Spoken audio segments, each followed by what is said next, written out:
Olá, sabe aquela placa de 50% de desconto na vitrine da sua loja favorita? Ou quando você ouve no jornal sobre a inflação do mês? Então, tudo isso é porcentagem.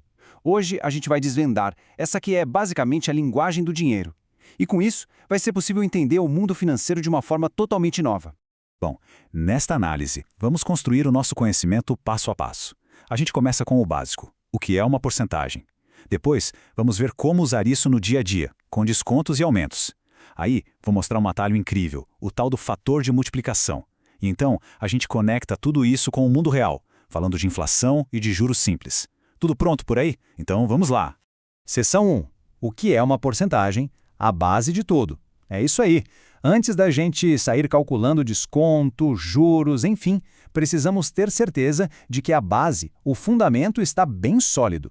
Porque entender a ideia por trás daquele símbolo de porcento é o que vai fazer todo o restante parecer bem mais fácil. E olha, é só abrir um portal de notícias para a gente perceber isso. Preço de plano de saúde varia até 102%. Imposto pode chegar a 60%. As porcentagens estão em todo lugar, né? Comunicando grandes mudanças, grandes impactos. Por isso que entender o que esses números realmente significam é uma habilidade, assim, essencial para o nosso dia a dia. O próprio nome já entrega o segredo. Porcentagem vem de por 100. É, no fundo, uma forma bem simples de falar sobre uma parte de um todo. É como se a gente imaginasse que esse todo foi dividido em 100 pedacinhos iguais. E aquele símbolo famoso, o porcento, nada mais é do que um jeito rápido de escrever dividido por 100. Esse slide aqui é a chave de tudo. Repare como as três colunas estão totalmente conectadas. A taxa percentual, tipo 7%, é exatamente a mesma coisa que a fração 7 sobre 100. E se a gente fizer a conta, 7 dividido por 100, a gente chega na forma decimal 0,07. Ou seja, são três jeitos diferentes de dizer a mesmíssima coisa. Dominar essa conversão dá pra gente o poder de resolver qualquer problema com porcentagem. Agora sim, vamos para a parte prática. Como é que essa matemática toda aparece na situação mais comum de todas, na hora de fazer compras ou pagar as contas? E aqui tá a situação clássica, né? Estamos na loja, olhamos uma TV por R$ 420 e tem aquela etiqueta bonita, 15% de desconto. A pergunta que não quer calar, quanto vamos pagar lá no caixa? Vamos calcular isso juntos? Bom, o método mais tradicional funciona em duas etapas. Primeiro, a gente descobre a quanto equivale o desconto em reais. Depois, é só subtrair esse valor do preço total. É um caminho bem direto e que, olha, funciona sempre. E para aumentos, a lógica é exatamente a mesma. A única diferença é que, em vez de subtrair, a gente soma. Calcula o valor do acréscimo e depois adiciona o valor inicial. Simples assim.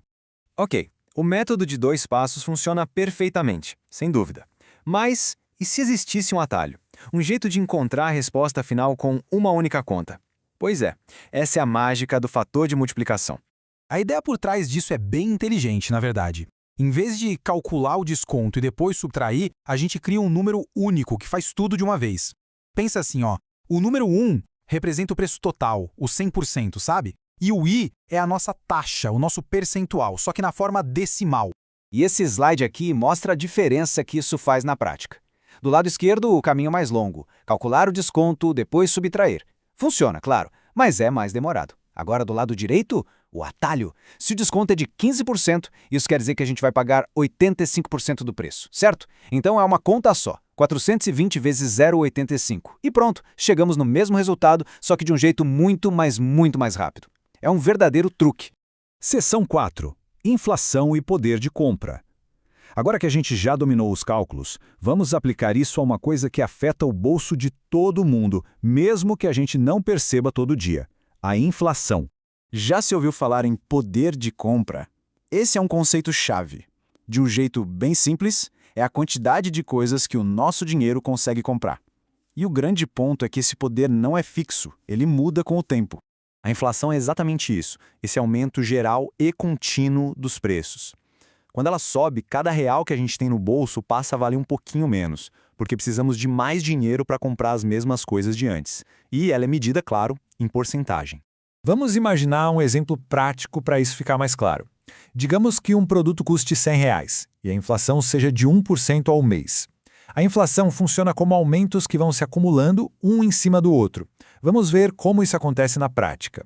Depois do primeiro mês, a gente aplica o nosso fator de multiplicação. Um aumento de 1% quer dizer que vamos multiplicar por 1,01. Então aqueles R$100 viram 101. Até aqui, tranquilo, certo?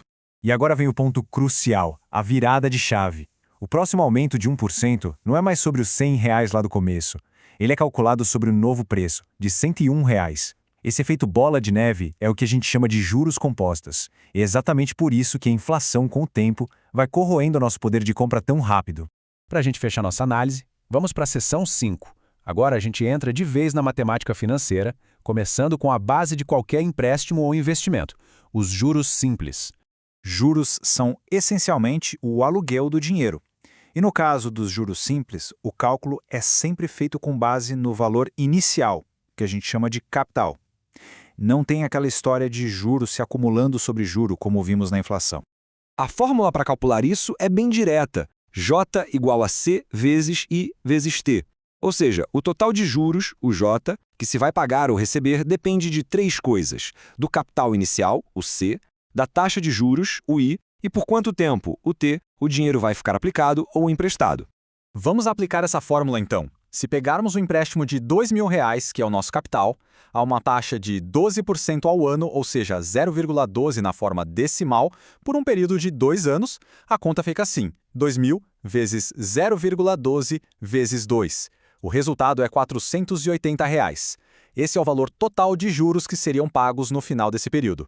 Então, desde um simples desconto até entender o impacto da inflação e o custo real de um empréstimo, a porcentagem é a ferramenta principal. A questão que fica agora não é mais o que é isso, mas sim como usar esse conhecimento para tomar decisões financeiras melhores. A matemática está aí, pronta para ser usada a nosso favor.